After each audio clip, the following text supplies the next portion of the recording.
Amnesia: The Dark Descent is a first-person survival horror stealth puzzle large Big Mac meal with carrot sticks that came out in 2010 and is the first thing that I think of whenever I think viral horror game. There were probably more popular scary games before this, but I don't care. Straight away, the game lives up to its namesake because the main character doesn't remember what his own name is. So in that case, my name is Rethetheth. And let me tell you, this game is scary. And if you don't like strawberry jam, windy doors, and men that can't walk straight, this will be too much for you. That's what you're doing for most of the start of the game, honestly. Following spilled ice cream, avoiding doors blowing off everywhere and falling over, and you begin to wonder what the big deal with Amnesia is. The game and the disorder, because, I mean, you only forget a few little things like your shopping list or your wife. But don't worry, because there's a very nice old fruitcake telling you all the backstory you need as you go through the game and your memories start coming back to you. And considering everything else you'll see in this castle, he really is the nicest man in the world that only wants to help you. But like I always say about the nicest people, do you know what an anagram of nicest is?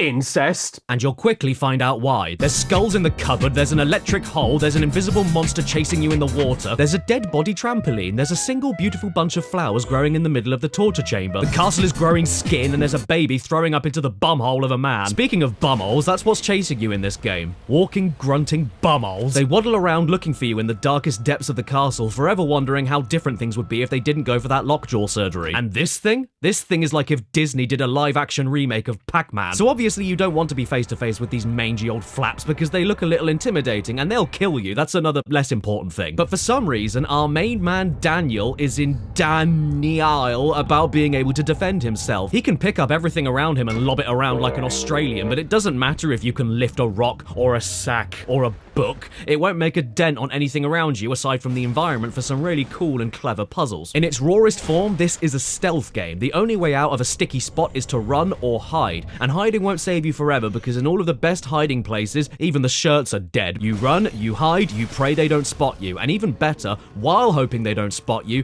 you can't even look at the monster for too long lest Daniel-san wets himself and starts losing his sanity. Essentially, Amnesia is a big smelly puss simulator. I know violence isn't always the answer, but he's clearly okay with cutting off limbs in his memories and even drilling holes into heads in the present day. One thing you don't want to throw anything at though is this nice young man. This is Agrippa. Another important thing? Light. See, if you don't have enough oil in your lantern or don't have any tinder boxes that you find scattered all over the place to light torches, lamps and candles, you are stuck in the dark, which also ups the difficulty in a different way, by making you start hallucinating. Usually it's just cockroaches on the screen and on the floor, and yeah, whatever, I'll have cockroaches on my face, no sweat. At school they used to call me Jim Roach. But then it starts getting way more obstructive, like making you hear noises and voices from all angles around you to make you try and hide from something that isn't there, and eventually your vision will turn into how your eyes go after playing Guitar Hero. Movement and navigation gets trickier, and then you have to consider the light. You need light to stay sane, but then too much light not only drains your limited resources, but also makes you way easier to spot to the monsters. So you've got to balance light, hiding in the darkness, sanity, and not looking too long at the enemies,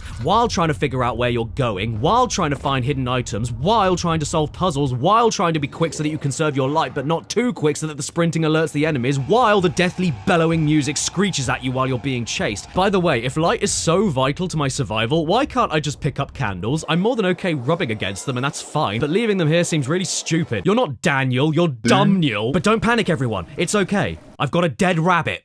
In Amnesia, you'll be going everywhere. The library, the machine room, the prison, the sewers, the Morge Simpson. And like I've said already, there are puzzles too, which I not only really enjoyed figuring out, but also make a great bookend to the running and hiding and item finding you'll usually do beforehand. And I love it when my flow is even and stable. Amnesia may be 13 years old now, but it has held up super well. Everything it does complements each other and blends into a gourmet sorbet, and I can totally see why at the time it went viral, and why for my YouTube feed back in the day, it kickstarted a new dawn of horror game playthroughs. It also has raw meat, but Agrippa doesn't need that.